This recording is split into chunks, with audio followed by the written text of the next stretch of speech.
अगर आप 2026 में रेलवे के लिए तैयारी कर रहे हो तो ये आपके लिए एक बेस्ट वीडियो साबित होने वाला है, क्योंकि इसमें मैंने 2026-25 में जो एग्जाम हुआ है रेलवे ग्रुप डी का 101 शिफ्ट में उसके पूरे पैटर्न को हमने ब्रेक किया है।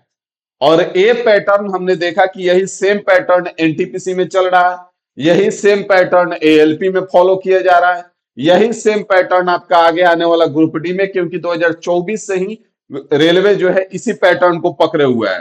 तो नमस्कार, मैं राहुल राज आप सभी का इस चैनल पे स्वागत करता हूं। चैनल पे नए होंगे तो चैनल को सब्सक्राइब कर लीजिएगा, जिसको मैं सकरक्राइब बोलता हूं, ठीक है। तो सकरक्राइब कर लीजिएगा और वीडियो को लाइक कर दीजिएगा। और इस वीडियो में हमने ग्रुप डी के लिए हो या रेलवे के लिए आप बोल सकते हैं, एक एक टॉपिक को, एक एक सब्जेक्ट को, मैथ हो, रीजनिंग हो, साइंस हो, जीके हो, करेंट अफेयर हो, सबको मैंने ब्रेक किया है। और पूरी तरह से एनालाइज करके इस वीडियो को मैंने बनाया है कि किस टॉपिक से कितने प्रश्न आ रहे हैं। अब जैसे मान रहे हैं कि अभी आपके पास लगभग लगभग ग्रुप डी का एग्जाम देने के लिए फरवरी खत्म हो गया है, मार्च अप्रैल मई मान के चलिए यही 3 महीने आपके पास लगभग हैं। और इस 3 महीने में आपको मैक्सिमम स्कोर करना है। तो वीडियो वीडियो जो है आपके लिए एक बहुत ही बेहतरीन वीडियो रहेगा, क्योंकि इस वीडियो में आपको पता चल जाएगा कि अभी कौन सा टॉपिक पहले पढ़ना होगा, क्या पढ़ना होगा। क्योंकि रीजनिंग में ही देख लीजिए, बहुत सारे टॉपिक ऐसे पढ़ रहे हैं या फिर लोग पढ़ा रहे हैं जिसपे बहुत ज्यादा जोर दे रहे हैं, जिसपे रेलवे 1 डेढ़ साल से एक भी प्रश्न नहीं पूछा है, और यही पैटर्न लगातार फॉलो कर रहा है। तो बने रहिएगा वीडियो में और एक एक चीज को समझते हैं। अगर हम यहाँ बात करें भाई सबसे पहले मैथ को लेकर के, तो यहाँ पे आप देखेंगे कि ग्रुप डी में जो सवाल आया है, परसेंटेज का लगभग लगभग 2 से 3 सवाल, 3 से 4 सवाल लगभग हर शिफ्ट में देखने को मिला है। पूरा 101 शिफ्ट को हमने एनालाइज किया है, टॉपिक वाइज हमने क्वेश्चन को अलग कर लिया है। और इसी चैनल पे आपके लिए हम लेके आ रहे हैं टॉपिक वाइज ग्रुप डी का सारा सवाल ऐड करके, और टॉपिक वाइज कंप्लीट कराएंगे। जैसे परसेंटेज है तो ग्रुप डी का सारा सवाल उसमें ऐड करेंगे, एनटीपीसी हो गया, और इससे पूरा टॉपिक कवर करेंगे। जो कॉन्सेप्ट छूटेगा उसको अलग से पुराने क्वेश्चन से कवर करेंगे। अगर इसके लिए आप तैयार हैं तो वीडियो में कमेंट जरूर कीजिएगा, ठीक है, कि जल्दी लेके आइए। अगर हम देखें तो परसेंटेज से आपका 3 से 4 सवाल हर शिफ्ट में रहा है। इससे टोटल लगभग 101 शिफ्ट में आप जाकर के देखेंगे तो 350 सवाल लगभग परसेंटेज का निकला है। अगर प्रॉफिट एंड लॉस का भी बात करें तो 3 सवाल लगभग देखने को मिला है। एसआईसीआई का एक सवाल आपको देखने को मिला है लगभग हर शिफ्ट में। रेशियो का किसी शिफ्ट में 2 सवाल, किसी शिफ्ट में 3 सवाल देखने को मिला है। टाइम स्पीड एंड डिस्टेंस का किसी शिफ्ट में 2 सवाल, किसी शिफ्ट में 3 सवाल। टाइम एंड वर्क का 2 से 3 सवाल। सिंप्लीफिकेशन अभी आप एएलपी में भी उठा के देख लिए, जम के सिंप्लीफिकेशन आया तो उसमें भी हर शिफ्ट में लगभग 2 सवाल आपको देखने को मिला है। नंबर सिस्टम का इस बार पैटर्न कम फॉलो कर रहा है रेलवे, जबकि नंबर सिस्टम रेलवे का एक फेवरेट टॉपिक रहता था, लेकिन इस बार नहीं रहा है। एक सवाल हर शिफ्ट में, लगभग 100 सवाल के आसपास इसके टोटल निकल के आए हैं नंबर सिस्टम के। आगे बढ़े तो एवरेज का लगभग एक सवाल देखने को मिला है, एलसीएम एचसीएफ का 1 से 2 सवाल, मेंसुरेशन का आपका 2 सवाल देखने को मिला है, ज्योमेट्री का 1 से 2 सवाल, ट्रिगो का 1 से 2 सवाल, स्टैटिक्स का 1 सवाल। स्टैटिक्स भी इस बार रेलवे का कम फेवरेट टॉपिक रहा है। और अदर जैसे अलजेब्रा वगैरह हो गया तो लगभग 2 सवाल आपको देखने को मिल रहे हैं। अब आप बताओ कि इस 3 महीने में यहाँ पे मैंने टोटल 15 टॉपिक कवर किया। अब अगर आप 1 महीने में 5 टॉपिक कवर कर रहे हो तो 3 महीने में आप बेहतरीन ढंग से खत्म कर लोगे। उसके बाद अगर मई के बाद आपको टाइम मिल रहा है तो रिवीजन हो जाएगा जम के।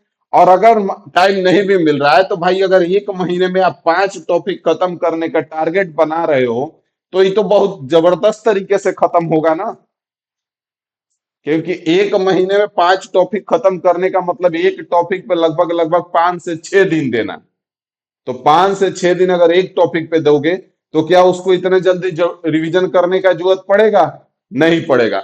तो इसी चैनल पे हम लेके आ रहे हैं आपके लिए टॉपिक वाइज और रेलवे का और खास करके ग्रुप डी का सारा सवाल ऐड करके, और कॉन्सेप्ट वाइज इजी से लेकर के हार्ड एक एक चीज, एक एक क्वेश्चन साथ में जो सेम टाइप के क्वेश्चंस रहेंगे एक दो हम कराएंगे, बाकी आपके लिए छोड़ेंगे। तो क्या आप इसके लिए तैयार हो? कमेंट करके जरूर बताना।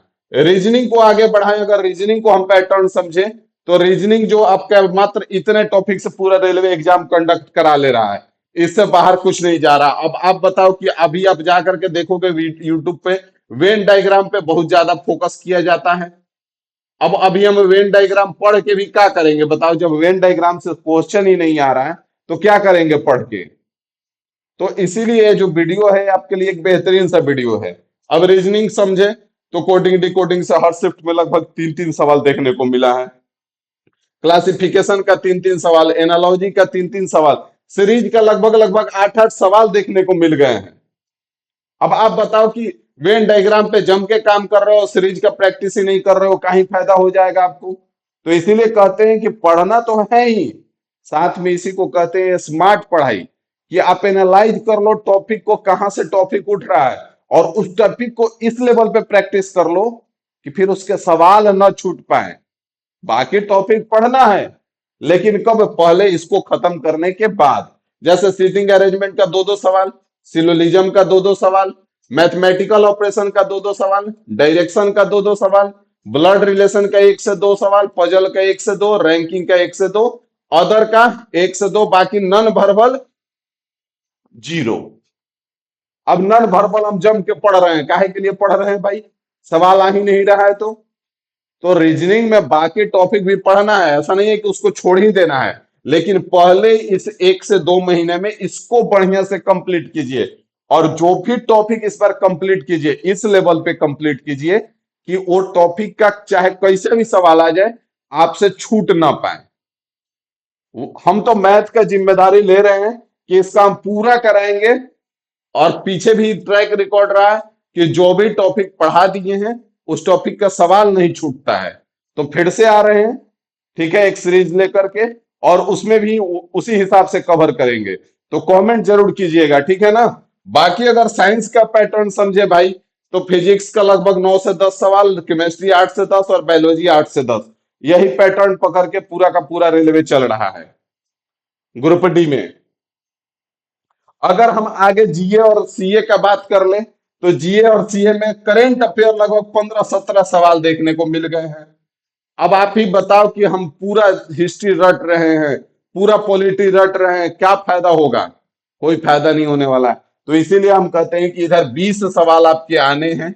जो 20 सवाल आने हैं ना भाई, आपको कुछ नहीं करना है।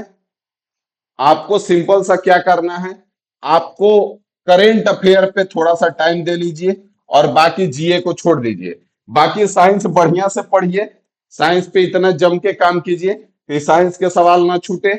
बाकी मैथ और रीजनिंग पे तो इस लेवल पे काम करना है आपको कि मैथ और रीजनिंग के तो एक भी सवाल ना छूटे।